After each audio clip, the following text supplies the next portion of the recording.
Manuela Pokosi Koulibaly, c'est la chronique du jeudi. Alors pour ceux qui nous rejoignent maintenant, nous parlons engagement humanitaire. Rapidement, pardonnez. Rapidement. Je dis qu'elle aussi, elle donne. Pendant Ramadan, elle m'a donné un sac de riz. Donc je disais donc que pour ceux qui nous rejoignent, on parle engagement humanitaire et social et on s'intéresse à ces citoyens et citoyennes qui défendent une cause et qui agissent pour les plus démunis, indépendamment des gouvernements. Alors il faut savoir que dans le monde, en 2019, c'est en moyenne 165 millions de personnes qui avaient besoin d'aide humanitaire. Ce chiffre a explosé, bien évidemment, avec la pandémie de Covid-19 en 2020 et ce sont quelques 235 millions de personnes qui étaient dans le besoin. D'ailleurs, l'ONU a chiffré à 29 millions d'euros les besoins pour aider ces millions de personnes à sortir de la pauvreté, de la famine, des maladies et conflits politiques, pour ne citer que ça. Et il faut savoir aussi qu'en une quinzaine d'années, l'aide humanitaire a muté et elle s'est professionnalisée. Elle était réservée aux grandes organisations non gouvernementales et le domaine médical était le principal secteur d'activité, mais depuis, elle s'est étendue à d'autres domaines, notamment l'éducation, l'aide professionnelle, le droit ou encore le développement durable. Et elle a vu apparaître de nouveaux acteurs qui ont saisi l'enjeu justement de s'impliquer dans l'humanitaire. Cela va du citoyen lambda, comme on le disait ici, tout le monde peut aider, aux artistes comme Oumou Sangaré sur notre plateau aujourd'hui, et beaucoup d'autres personnalités, comme de célèbres sportifs, les stars de cinéma, des politiques et même des membres royaux.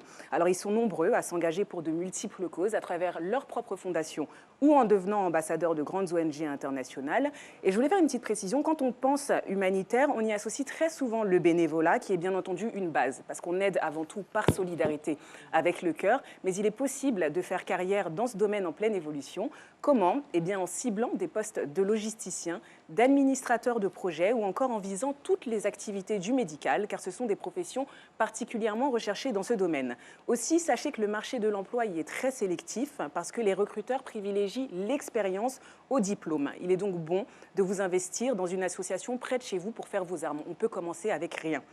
Avant de conclure cette chronique, je souhaitais faire la lumière sur la face cachée de l'humanitaire, parce qu'on en parle un peu moins, celle qu'on met le moins en avant, et de vous dire de prêter attention aux associations et organisations que vous intégrez ou recommandez, car des particuliers ou professionnels mal intentionnés ont saisi, ils ont flairé la tendance mondiale autour de l'engagement humanitaire et des voyages. Il y a un business touristique florissant qu'on appelle les vacances solidaires. On appâte le client en prétextant vouloir aider les plus démunis, alors qu'en réalité, il s'agit d'une arnaque. Alors bien évidemment, les fonds ne parviennent jamais aux destinataires et les voyageurs découvrent le poteau rose une fois sur place. Et pour terminer tout de même sur une note positive, j'ai pioché 2 moments historiques de l'humanitaire. Il s'agit de Feu Princesse Diana, ça va s'afficher sur vos écrans normalement, ambassadrice de nombreuses ONG, associations et particulièrement impliquée aussi en Afrique. On sentait une femme vraie, généreuse, une femme qui aimait aimer les autres, une femme qui aimait aider les autres.